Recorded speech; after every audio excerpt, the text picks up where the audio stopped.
देखिए 16 नंबर प्रश्न पर ध्यान दीजिए।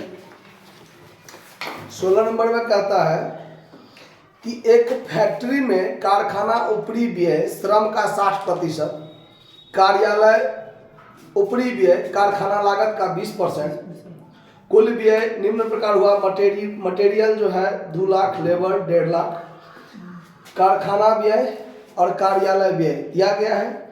उत्पादन का 10% स्टॉक रहा, बिक्री 5,10,000 हुआ। वित्तीय पुस्तकों में अंतिम रहतिये का मूल्यांकन कारखाना लागत पर किया जाना है। लागत विवरण और लाभ हानि खाता सहित समाधान विवरण पत्र बनाना है। तो यहाँ देखिए, जब हम लोग स्टेटमेंट ऑफ कॉस्ट बनाएंगे सबसे पहले मटेरियल देंगे। तो मटेरियल दिया हुआ है 2 लाख, मटेरियल 2 लाख, लेबर दिया हुआ है 1.5 लाख, तो ये जोड़ के हो जाएगा आपको 3.5 लाख, जो आपका प्राइम कॉस्ट हो गया। उसके बाद आप इसमें जोड़िएगा फैक्ट्री ओवरहेड, तो फैक्ट्री ओवरहेड कितना हो जाएगा, कहता है 60% श्रम का, तो 60% ऑन लेबर, इसका 60% दीजिएगा तो 90,000, ये हो गया 4,40,000 वर्क कॉस्ट। फिर इसमें आप ऐड कीजिएगा ऑफिस ओवरहेड जो 20% ऑन वर्क कॉस्ट, यही कहता है ना, 20% ऑन वर्क कॉस्ट। इसका 20% निकालिएगा तो 88,000 हो जाएगा, जो टोटल जोड़ के हो जाएगा 5,28,000। क्लियर है?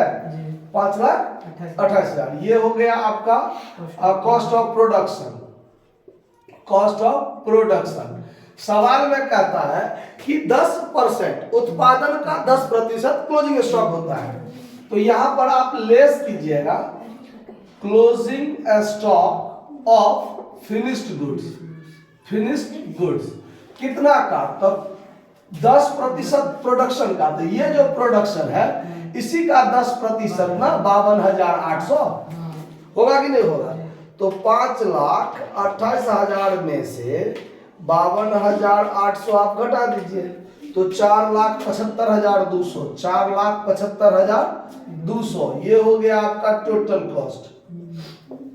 फिर आप इसमें जोड़ दीजिएगा प्रॉफिट, जोड़िएगा तब आपको यहाँ निकलेगा सेल्स, जिसके बारे में कहा हुआ है कि 5,10,000 आपका बिक्री है। तो फिर इसमें से आप 5,10,000 घटा दीजिए, तो 34,800, 34,800 आपका क्या निकलेगा, प्रॉफिट। हम इसमें से इसको घटाए तो माइनस में आया है, आप इसमें से इसको घटाइएगा तो प्लस में आएगा, समझे ना बात। तो ये 34,800 क्या होगा, प्रॉफिट आया है। चलिए ये काम हो गया।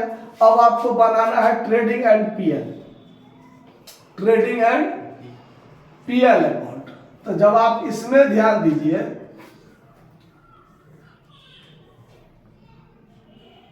डेबिट क्रेडिट, सबसे पहले जब आप मटेरियल दीजिएगा तो मटेरियल में तो कोई परिवर्तन नहीं होगा, 2 लाख। लेबर में कोई परिवर्तन नहीं होगा, वो डायरेक्ट रूप से लगता है, जितना उत्पादन कीजिएगा उसके हिसाब से लगता है, हो गया। उसके बाद आप ऐड कीजिएगा इसमें फैक्ट्री ओवरहेड, तो फैक्ट्री ओवरहेड वास्तव में कितना लगा है वो दिया हुआ है 98,000। ये 60% तो अनुमानित है, ये वास्तविक है ना।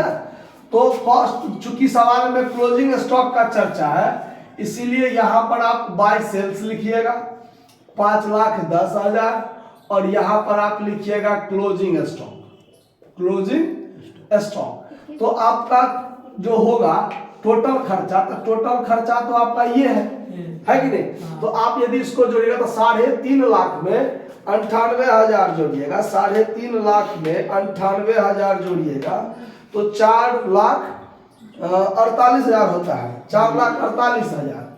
तो 4,48,000 का 10% आपका क्लोजिंग स्टॉक बचेगा, तो इसका 10% 44,800 न होगा।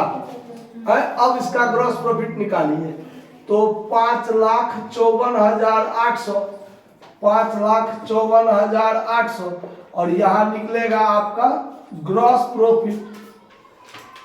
तब कितना है 5,54,800 माइनस ये कितना हुआ था 4,48,000।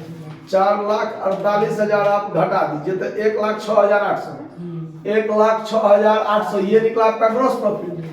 फिर यहाँ लिखिए आप यही ग्रॉस प्रॉफिट, तो ये हो जाएगा 1,06,800। अब आप यहाँ दीजिएगा ऑफिस ओवरहेड। ऑफिस ओवरहेड तो सवाल में ऑफिस ओवरहेड है 85,000, तो यहाँ पर 85,000 दे दीजिए और तब जो अंतर आएगा 1,06,800, 1,06,800 और इसमें से आप 85,000 घटा दीजिए तो 21,800 होगा। 21,800 ये हो गया आपका नेट प्रॉफिट। तो ये दोनों आंसर मिल गया आपको, ये दोनों आंसर मिला, दोनों का प्रॉफिट का आंसर मिल गया। वो देखिए 34,800 कॉस्ट बुक के हिसाब से और पीएल के हिसाब से 21,800 ये दोनों मिल गया। अब बनाना है आपको रिकॉन्सिलिएशन स्टेटमेंट। रिकॉन्सिलिएशन स्टेटमेंट, तो रिकॉन्सिलिएशन स्टेटमेंट में जो प्रॉब्लम हुआ है वो कहाँ कहाँ के हिसाब से वो भर जाइए। Profit as per cost book, profit as per cost book, तो इसके हिसाब से 34,800 है आपको। 34,800, 34,800। अब देखिए पॉइंट वाइज आपको दिक्कत कहाँ हुआ। दिक्कत हुआ आपको इसमें फैक्ट्री ओवरहेड, इसमें है 90,000, इसमें 98,000। तो कॉस्ट बुक में फैक्ट्री ओवरहेड कम है, तो कम को क्या करना है, कम करना है। तो यहां लिखेंगे under charge of factory overhead, under charge of factory overhead in cost book. तो कितना 8,000 कम है ना, तो 8,000 आपको क्या करना है, घटाना है। दूसरा लफड़ा कब हुआ है, ऑफिस ओवरहेड में। देखिए ऑफिस ओवरहेड है ये 85,000 और ऑफिस ओवरहेड है इसमें 88,000, तो इसमें 3,000 ज्यादा है। 3,000 ज्यादा है, खर्चा का आइटम ज्यादा है, तो ज्यादा को जोड़ना है।